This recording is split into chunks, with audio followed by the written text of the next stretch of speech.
views expressed on this program are those of the hosts, guests, and callers, and are not necessarily those of this station, its management, or other advertisers. You're listening to Transformation Talk Radio.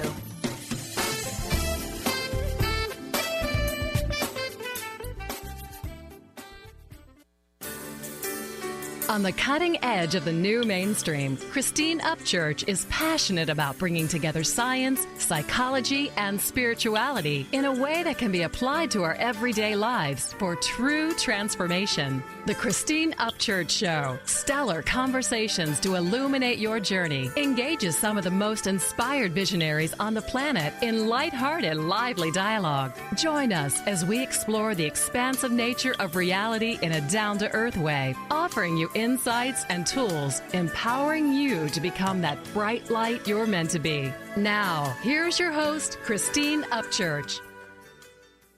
Hello, everybody. Welcome. I'm so grateful you joined us here today.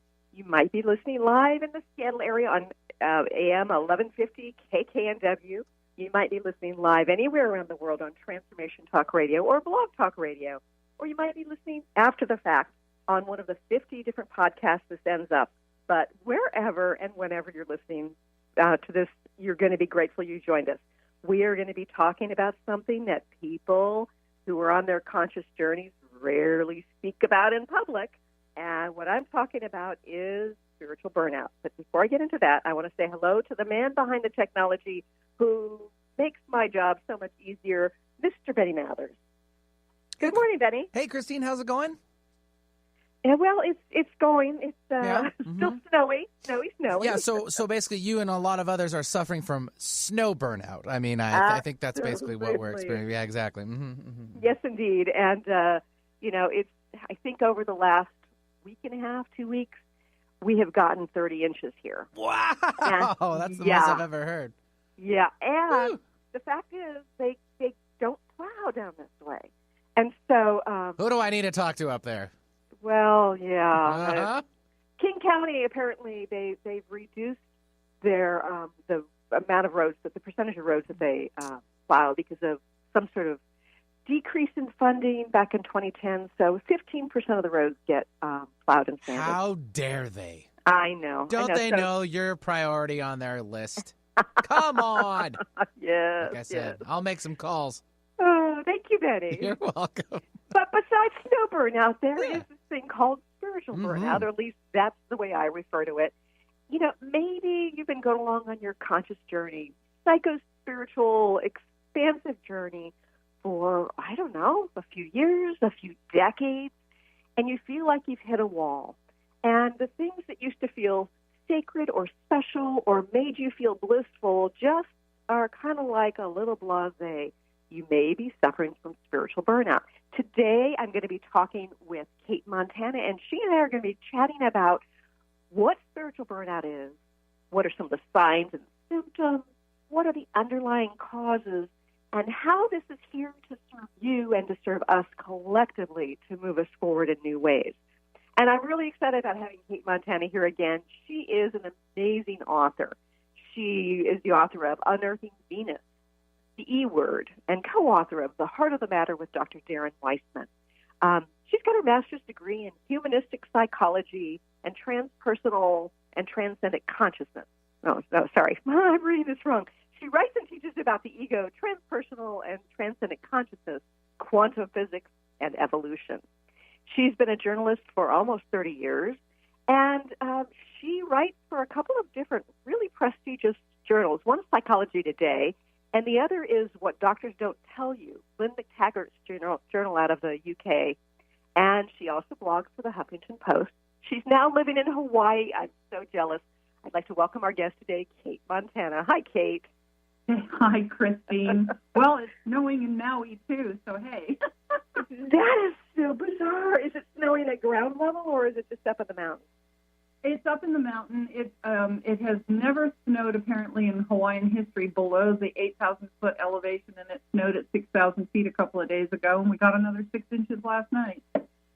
That's amazing. Global cooling. Yes. Well, if you have watched what is it called? The Day After Tomorrow, that movie, they talk about global warming leading to global, mini ice ages. Yes. Or listen to the Cryon channelings. They talk about how we may be headed into a mini ice age. And at this moment in time, I believe it. No kidding. Well, I'm so glad you wanted to talk about this. This is such an amazing topic, and you're right, Christine.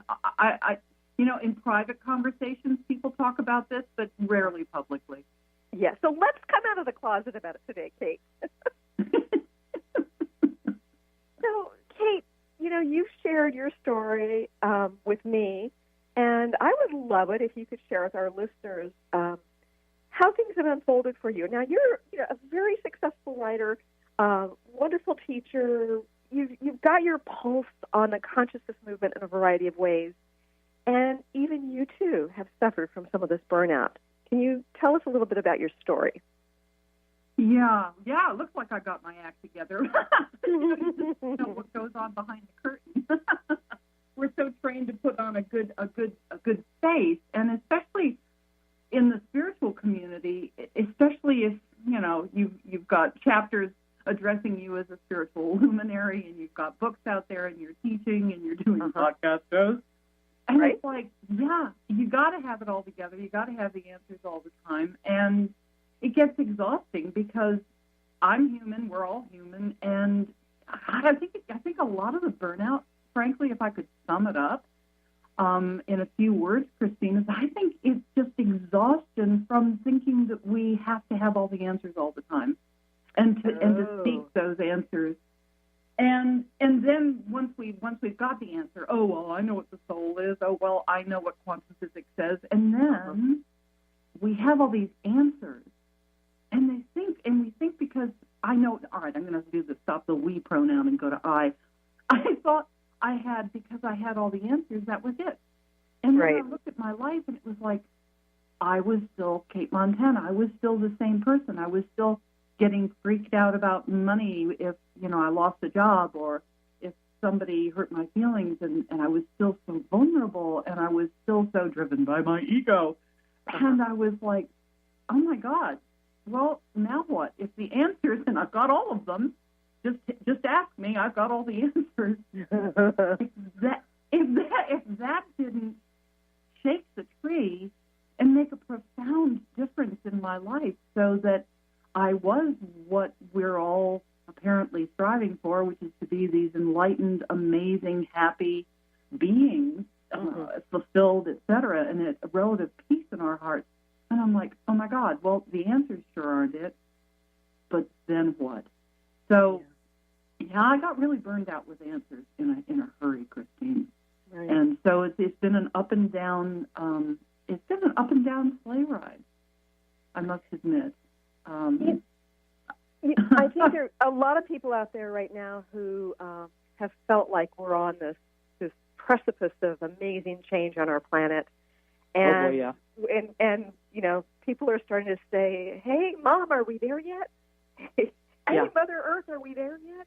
And they're really frustrated by the external circumstances as well as some of the circumstances within their own life. Like, if I've got so many answers, if I'm so evolved, or I've done so much inner work, then shouldn't I stop having these issues with, abundance, or with issues with my mate, or whatever it is? Like, it's still not fixed. We're still not there yet.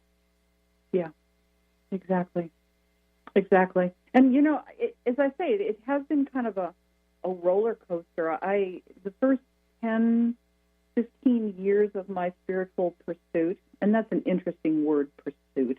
It's right up there with seeking. It's me, Cate Montana, apparently a separate ego, and that's because that's how I perceive myself, chasing an ideal, pursuing an ideal of something that apparently I haven't manifested yet, that I'm not. And, boy, I was on it. I was one of those people who, I meditated sometimes 10 hours a day. Oh, my goodness. Yeah. Sometimes I would go for 48 to 72 hours, just taking like a half-hour break, at midnight for a bathroom break and a little handful of food, and then I'd go back into meditation.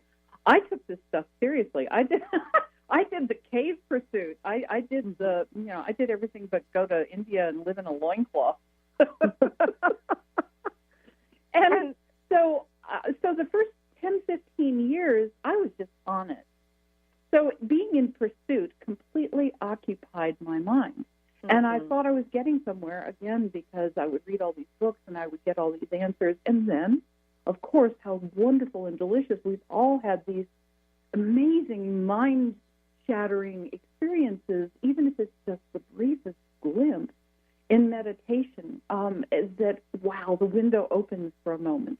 And we're heartened, and we're given a little bit a taste of paradise, and and then the pursuit becomes even more fevered. At least it was for me, and it culminated for me in what I can only call awakening back in 2007, where the ego dropped completely. I quote unquote didn't come out of meditation at all, and I was just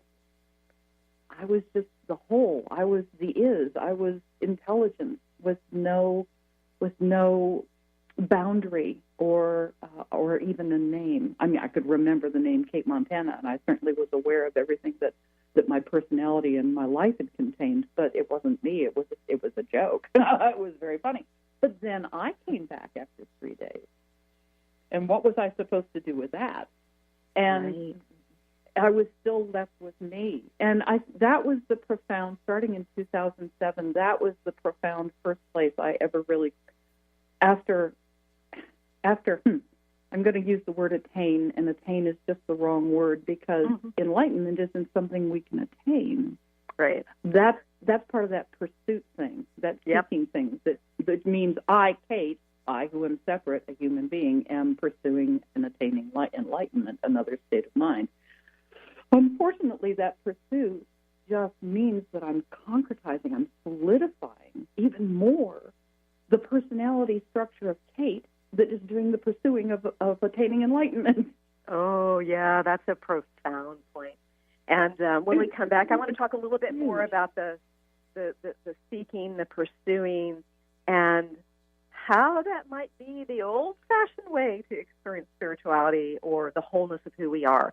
Stay tuned for more with the wonderful Cate Montana here in just a few moments.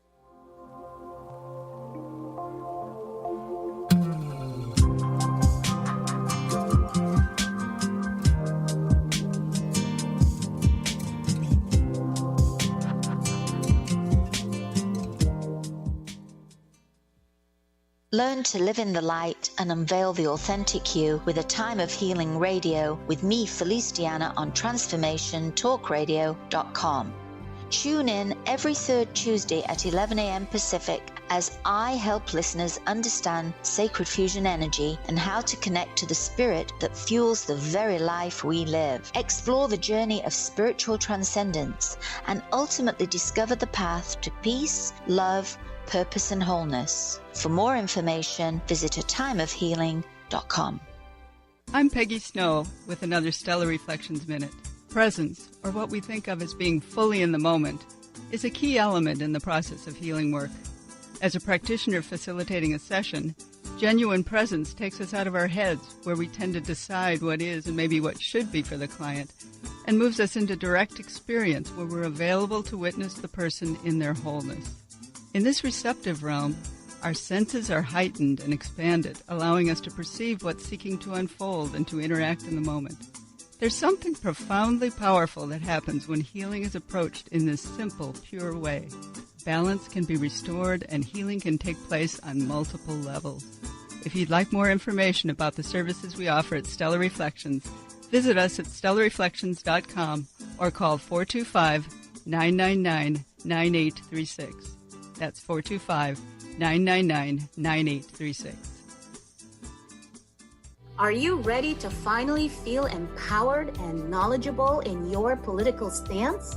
Let Marcia Padilla-Goad educate you on exactly how important grassroots advocacy is in a relatable way to all perspectives. Tune in to Grassroots Advocacy Radio with Marcia every first Tuesday of the month at 12 p.m. Pacific, 3 p.m. Eastern on transformationtalkradio.com. Visit dynamicsinpublicaffairs.com. What is holding you back from living the life you are meant to live? Why is it vital to believe in something bigger than yourself? Are you in physical or emotional pain? Tune in monthly to Vibrant Purposeful Living. Awaken the vibrant life within you with Lou Paradise and Dr. Pat on transformationtalkradio.com. Lou's passion is to help everyone experience positive solutions for life. Find out more about Lou with Vibrant Purposeful Living at louparadise.com.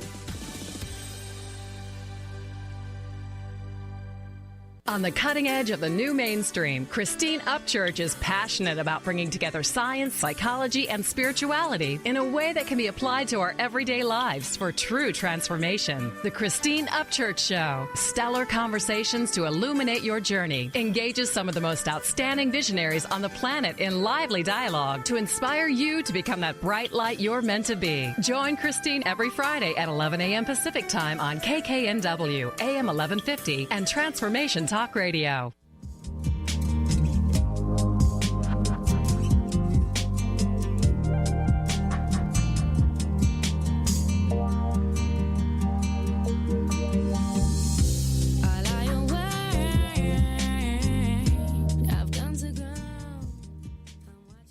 Welcome back to the Christine Upchurch Show here on KKNW and Transformation Talk Radio.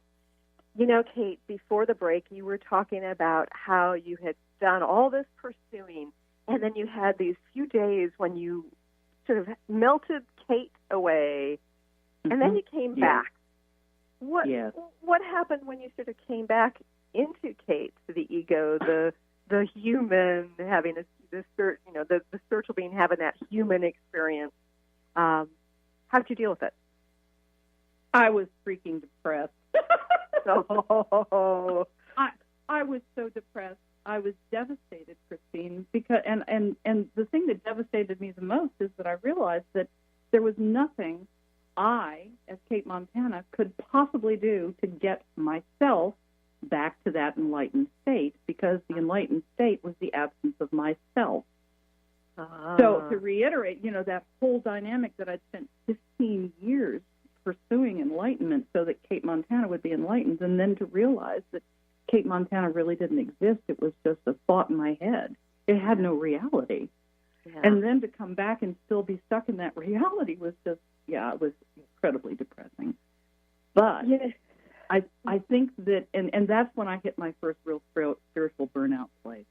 Mm-hmm. Because it was like I'd done everything, the door had opened, I'd walked in the meadow for 3 days, and then all of a sudden I was locked out again. Mm-hmm. And I gave up. I was so depressed. I was depressed for years, frankly. Wow. I think actually, in a way, 9 years later, I'm only just now coming out of the depression. Quite seriously. That's amazing. Yeah, it really is, and it's okay to talk about as long as it's past tense. But by God, when you're in a 9-year valley, that's pretty painful. But Christine, there really was a light at the end of the tunnel, and the truth of it is that I had been given the key, and the key was I couldn't do anything. Yes. Kate, when I talk about some of the downsides of seeking or pursuing our spiritual nature, I talk about how it relates to the very male way we've been going about it. We've been seeking like hunters, and in fact, the way we sort of access that multidimensionality is more easily accessed when we seek like gatherers, where we're just sort of wandering along in our lives in the fullness of who we are, including all the humanness and the ego, but we have this awareness, and it's like, there's something coming in here. You've got this awareness of this deep connection or this interesting coincidence, and it's kind of like it's a totally different approach to pursuing that connection. Oh, God, absolutely.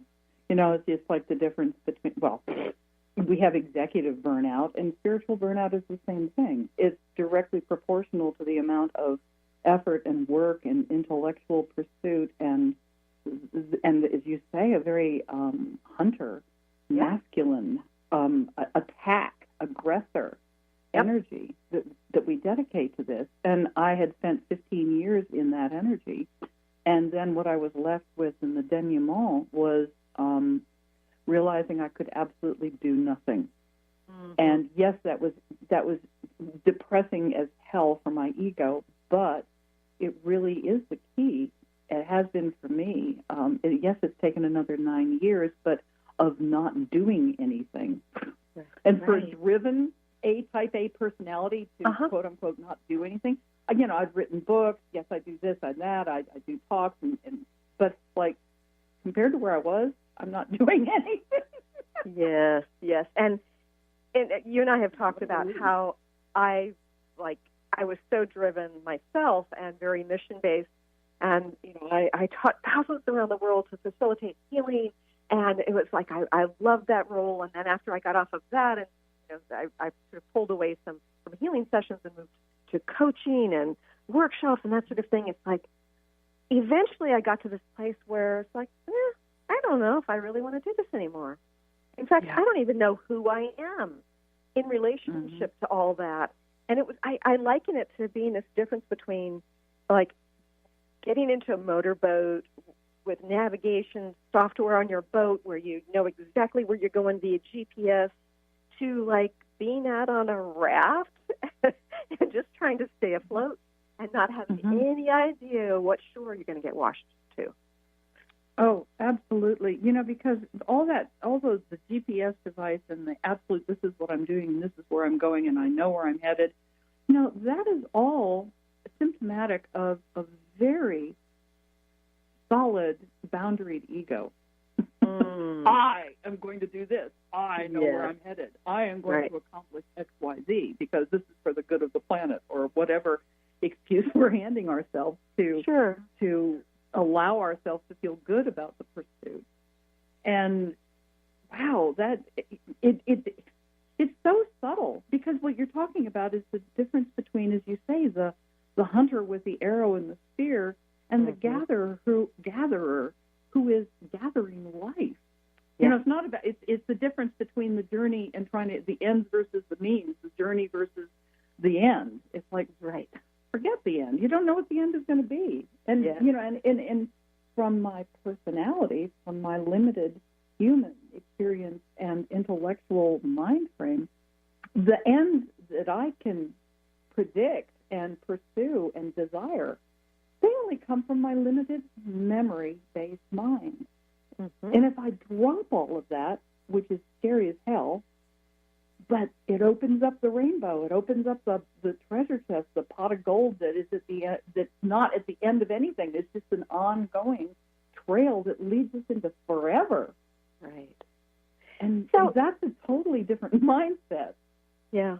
So, at the beginning we were talking about how people may kind of quietly talk about this privately, and we're talking about this more publicly today. What can you share with our listeners what you think some of the signs and symptoms are that somebody's experiencing spiritual burnout? Yeah, depression is one. Ennui, boredom, everything is still the same. That's frightening, and that's depressing. After putting so much work and effort and God knows how much money into seminars and lectures and webinars and retreats, and to still be in the same place. And so I think depression is a huge one. I think a fixation on knowing the answers, and by God, this is what I've come to. I've got my degree in spirituality, and I'm sticking to it. No matter how depressed I am, I'm not going to really acknowledge that. It's all sweetness and light, and I'm a happy person. And if I say it enough times and make enough positive affirmations, then by God, maybe that'll happen. I think the other thing, perhaps, is letting go spiritual practices. I know for a long time I let my meditation practice slide. After that 3-day awakening, for years I just let all of that go. It's because I was stuck. And it's kind of like being between a rock and a hard place. You realize that there's nothing you can do, so don't do anything. But that's depressing to the ego, which is doing oriented. Yeah. So I let go of doing, including meditate, for years. And it's only been the last 2 years that I have come full circle and gone, oh, wow, this is such a doorway. Meditation is the key. That internal turning within to whatever that bigger vista is, and opening ourselves to that bigger vista within us, because it's all about what's within us. It has nothing to do with what's outside. And I think, another indicator of spiritual burnout, Christine, is that, okay, so we think we've got all the answers. Nothing has really changed, so I'm sticking to the answers. I'm going to make myself feel good about this because I'm supposed to be happy because I'm a spiritual person, right? Right. So, so then I think we can get fixated on being out in the world. I know X, Y, Z, and I'm going to, by God, teach it. I'm going to set the world aright. I've gotten this far up the mountain, and I'm not even going to think about the rest of the journey because I've been trying to get there for 20 years or 10 years or 30 years. So we get locked into what we know are answers, and then we get locked into doing around those answers. And then you wake up dead one morning, and, your whole life is gone, and it's like, oh, my God, what happened? I had a coaching client who had been doing spiritual practice for probably 40, 45 years, and she said that the things that used to feel so sacred don't feel sacred anymore. How can she get it back? And I said, maybe you're not supposed to get it back, and stop trying, because it's, what if instead of feeling the sorts of things that we used to feel in, say, meditation, or as we do other kinds of spiritual practices, that feeling of, oh, this is so special. What if instead the next stage of our evolution is just this connection to the quantum field as we go about our life? Maybe we shouldn't be stuck with how we've viewed it in the past. We have to go to another quick break, but stay tuned for more of this wonderful conversation with Cate Montana.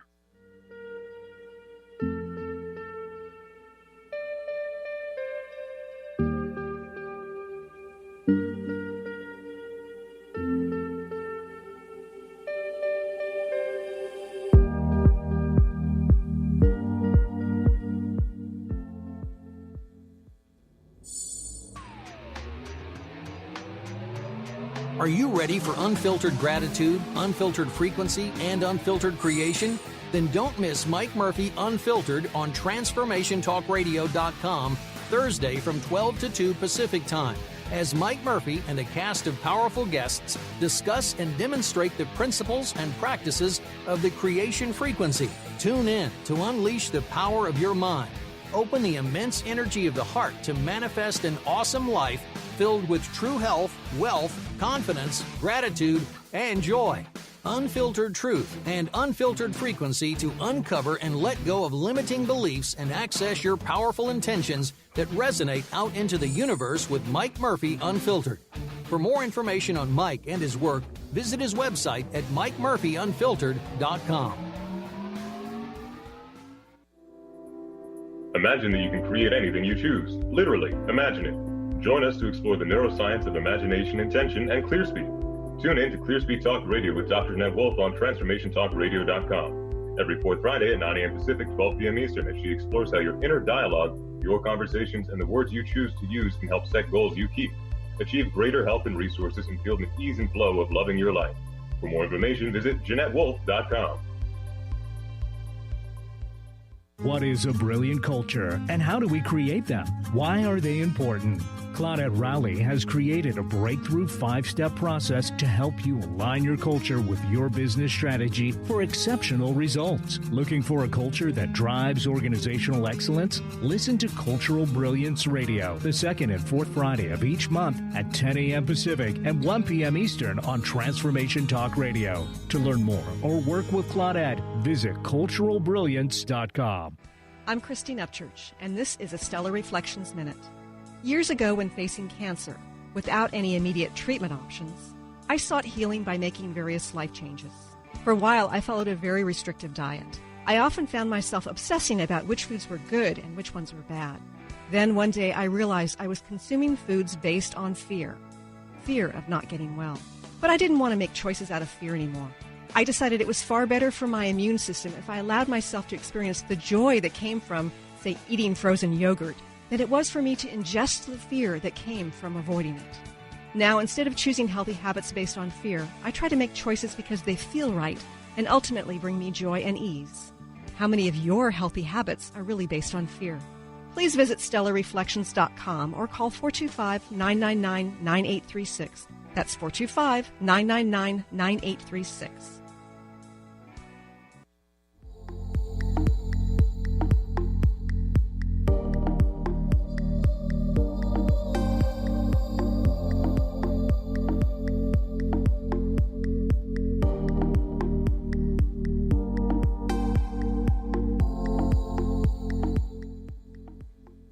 Welcome back to the Christine Upchurch Show here on KKNW and Transformation Talk Radio. If you'd like to listen to this again or share this with a friend after the fact, within a day from ChristineUpchurch.com, you will go to the radio archives and you'll be able to share away. An important conversation that we're having here today with Cate Montana. We are talking about spiritual burnout.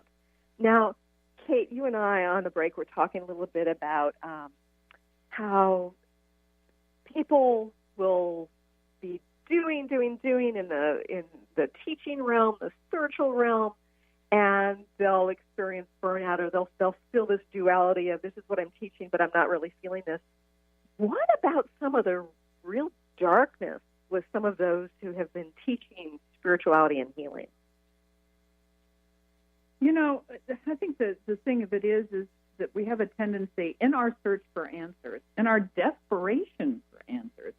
You know, we set up spiritual teachers and gurus as having their whole act together, and we even call them enlightened. And some of these teachers even call themselves enlightened. And we totally lose track of the fact that they too are people just like us, human beings, who aren't enlightened, who are on this journey and who are as deeply confused and frustrated as we are. They're just in a different place on the totem pole. And some of the you know, obviously, to name no names, some of the very popular spiritual teachers that I have met and gotten to know, they are deeply troubled souls. And you're right, they are deeply burned out because they have hit the wall. They've got the answers. Now they've solidified the answers because they're teaching the answers. Now they're stuck in their own identity as having the answers. Right. And they feel and they sense and they know in their heart and soul that they're not growing anymore. Or at such a glacial pace that they too are frustrated, but they can't drop the baton.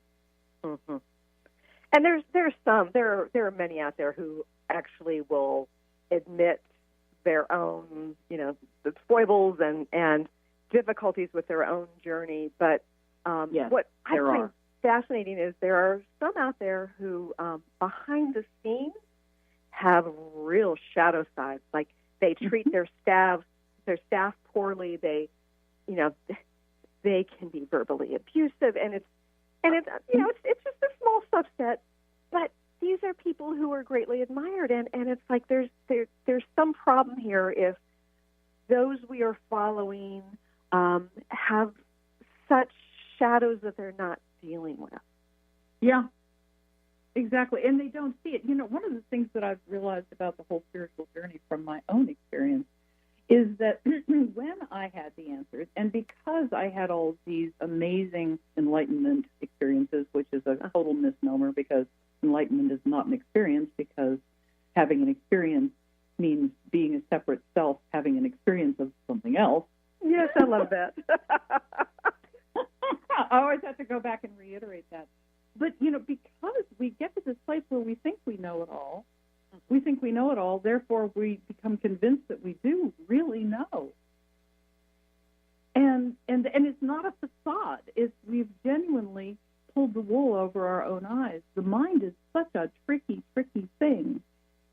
And perspective is such a tricky thing. And I think and I know for a fact, Christine, if you had called me up and asked me 12 years ago, I could have told you everything with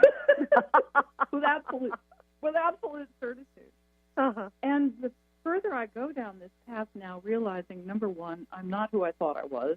Cate Montana is a figment of my mind that persists, and that there are no quote unquote answers, and that and there's nothing I can do. It's kind of like, wow, I may as well go to the beach. And I don't mean that sarcastically.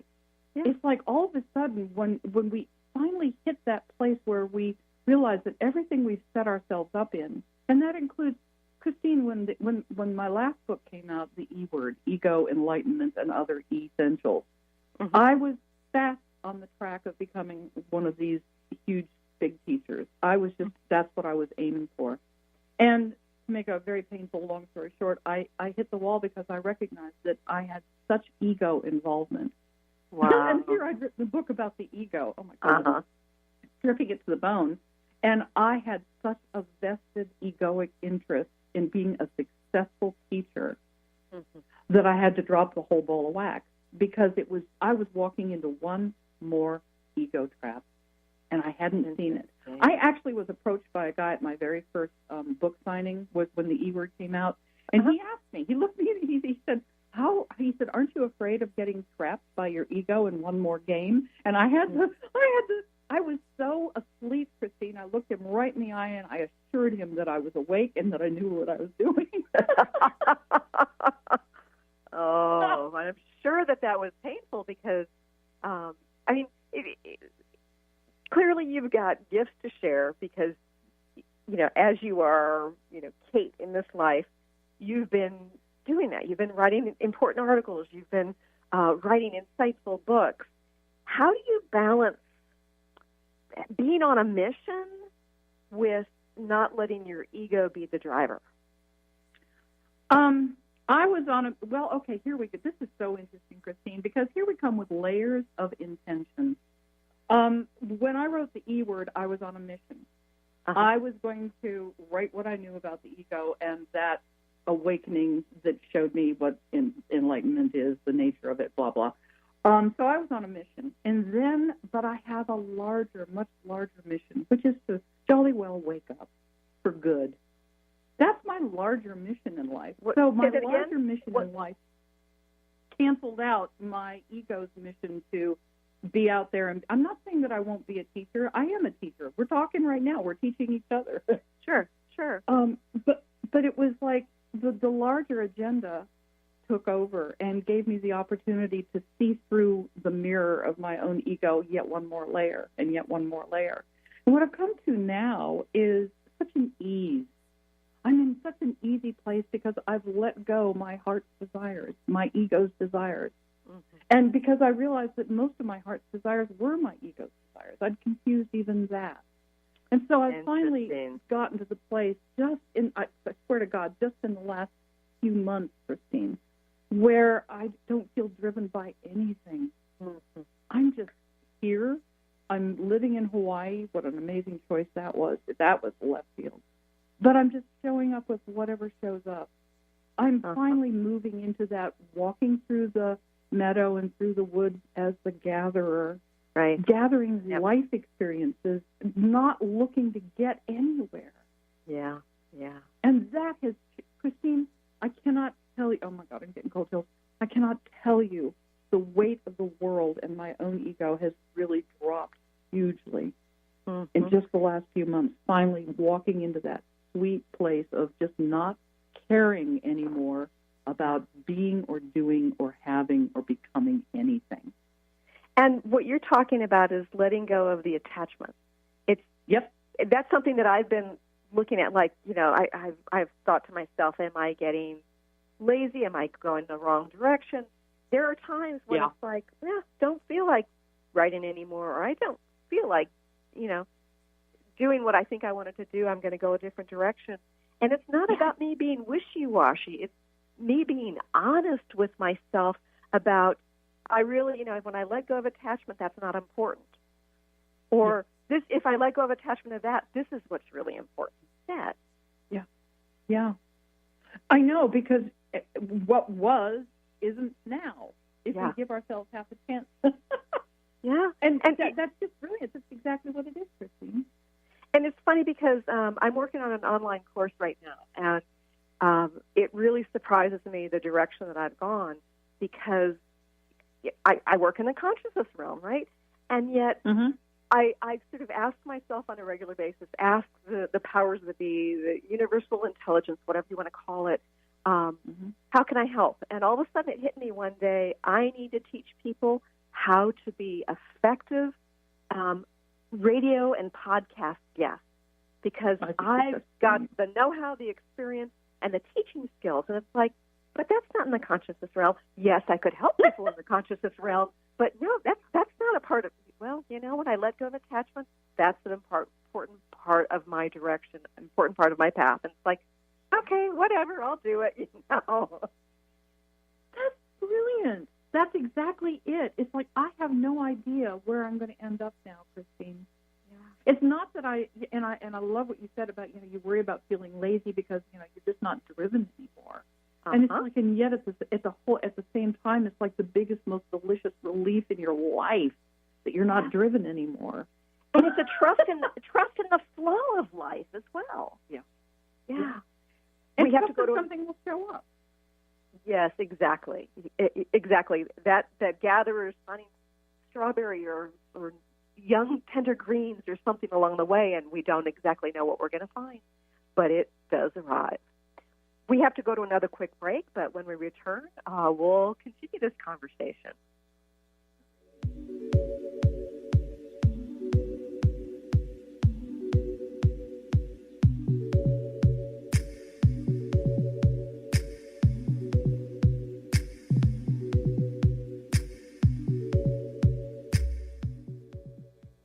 This is Peggy Snow, practitioner at Stellar Reflections, with a Stellar Reflections Minute. So many people these days are trying to find ways to relieve their stress. What happens to our breathing when we're feeling overwhelm and stress? When we tune in, we realize that we're either holding our breath or taking very shallow breath to signal the body that all is well, which most of the time it is. Sometimes all that is needed is a nice, deep breath to break the cycle. First, exhale to get all the stale air out by engaging the abdominal muscles and blowing gently. Next, take a nice full breath in, feeling it fill your body all the way down to your hips. Release fully and enjoy the freedom of movement. Notice how your body feels. Do you feel refreshed? Calmness is only a breath away. This has been a Stellar Reflections Minute. For more information about what we offer at Stellar Reflections, visit us at stellarreflections.com or call 425-999-9836. That's 425-999-9836. Are you willing to challenge everything you've been taught about life and death? Join Angie Corbett-Kuiper on her hit show Beyond Grief Radio, redefining loss and grief as Angie shares through choice, present moment awareness, and keeping an open mind that creating anything is possible, even in death. Tune in every Wednesday at 12 p.m. Pacific on TransformationTalkRadio.com. For more information or to listen to past shows, visit AngieCorbettKuiper.com. Did you know that all of the shows on the Transformation Radio Network are available as podcasts to stream or download? Really? Check us out. Go to transformationradio.fm. We have business shows, spiritual shows, energy healing shows, and pretty much everything in between. Something for everyone, guaranteed to inspire, educate, and transform. We are transforming the world, one listener at a time. Have you been seeing numbers like 111 and 222 everywhere you go? Do you feel that the universe may be trying to get your attention, perhaps offering a message of some sort? As it turns out, numerical patterns and certain types of geometry form the very fabric of our reality, from cells under a microscope to the astronomy of our night sky. At Stellar Reflections, we offer special sessions which tap into these patterns, designed specifically to support you on your journey. The 111 and 222 activations are sessions activating new patterns in your energy field, which in turn can help you create new patterns in your life. After just one session with a practitioner, either in person or via distance, clients report gaining greater clarity, becoming more intuitive, and honoring their inner truth as they move forward in their lives. Curious about what these transformational sessions might do for you? Call 425-999-9836 or visit stellarreflections.com. That's stellarreflections.com.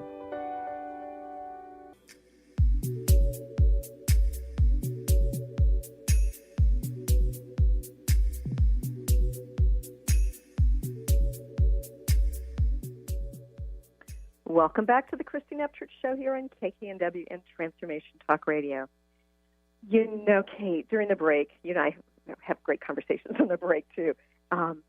We were talking about how when you get to middle age, get to a certain age, you start to look at life differently because you recognize, even though we recognize it sort of cognitively when we're younger, we get to this point where we feel how life is quite finite.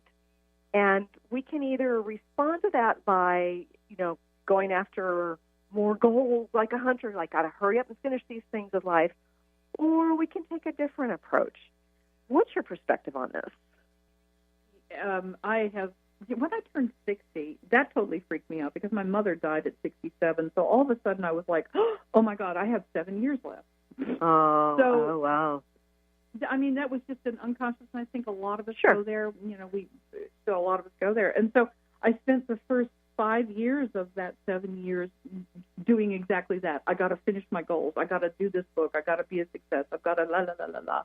Uh-huh. And it's been the last 2 years since I hit the wall and recognized that I was seriously still chasing my 35-year-old agenda at 65. Mm-hmm. And it had never made me happy. It had never made me happy.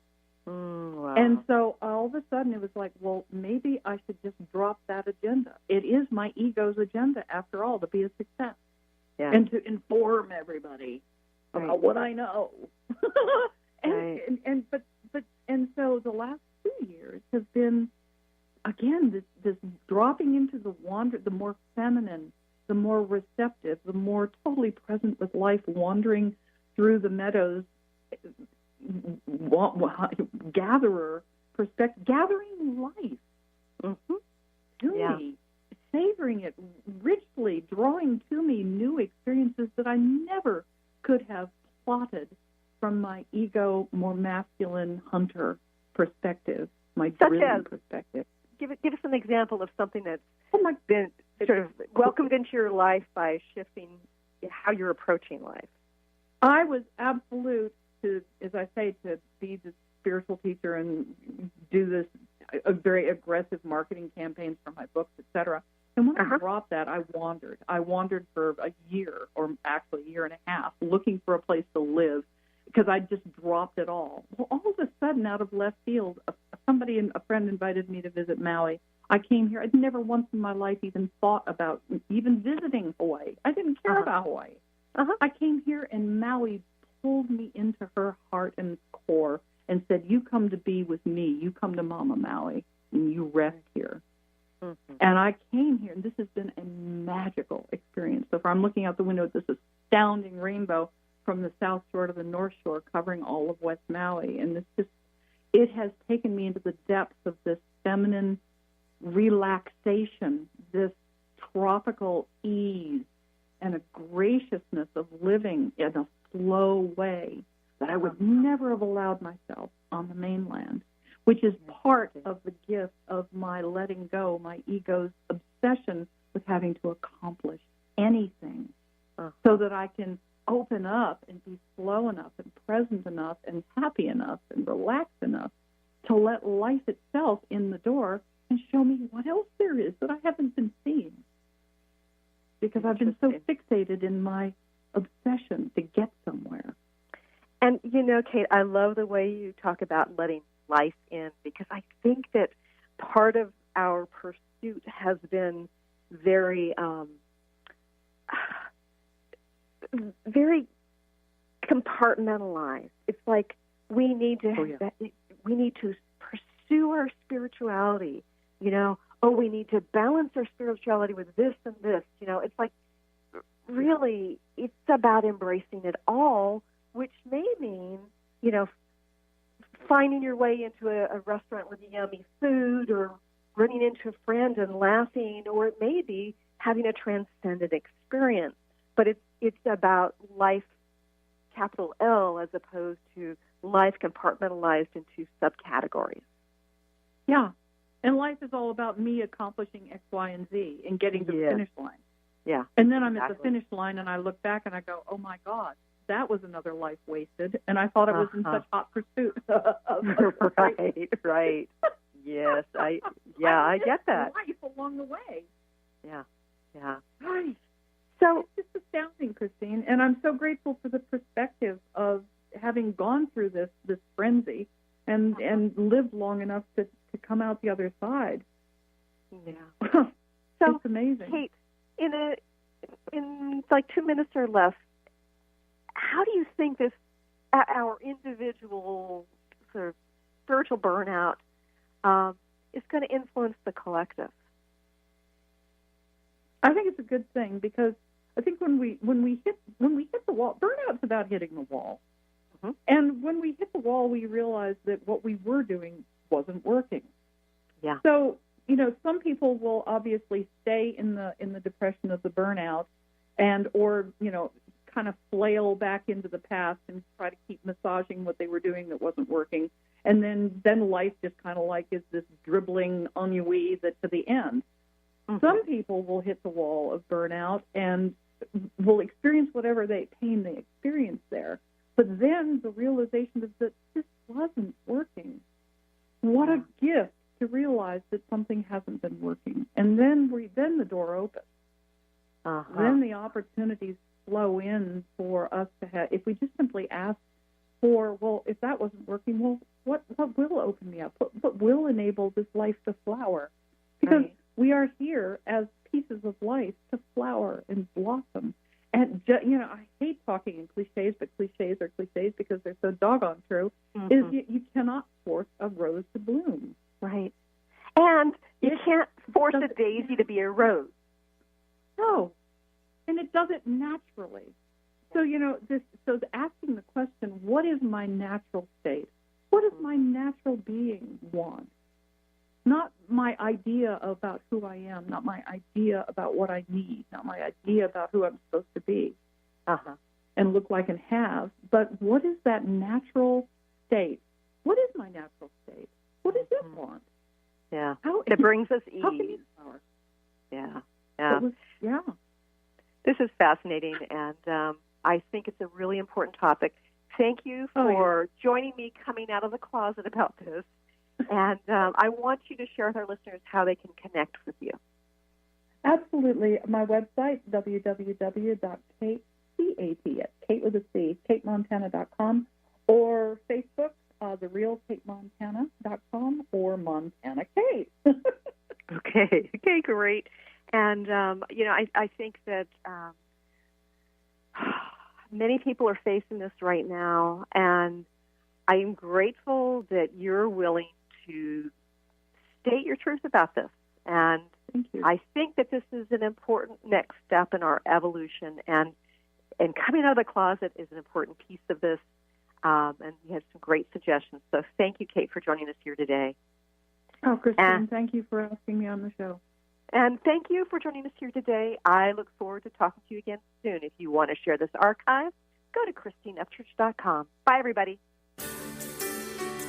You've been listening to The Christine Upchurch Show, stellar conversations to illuminate your journey. Each week, this show engages some of the most outstanding visionaries on the planet in lively dialogue to inspire you to become that bright light you're meant to be. Join Christine every Friday at 11 a.m. Pacific Time on KKNW, AM 1150, and TransformationTalkRadio.com. For more information about the transformative healing work of Christine, visit www.stellarreflections.com. And for weekly topics, visit www.transformationtalkradio.com.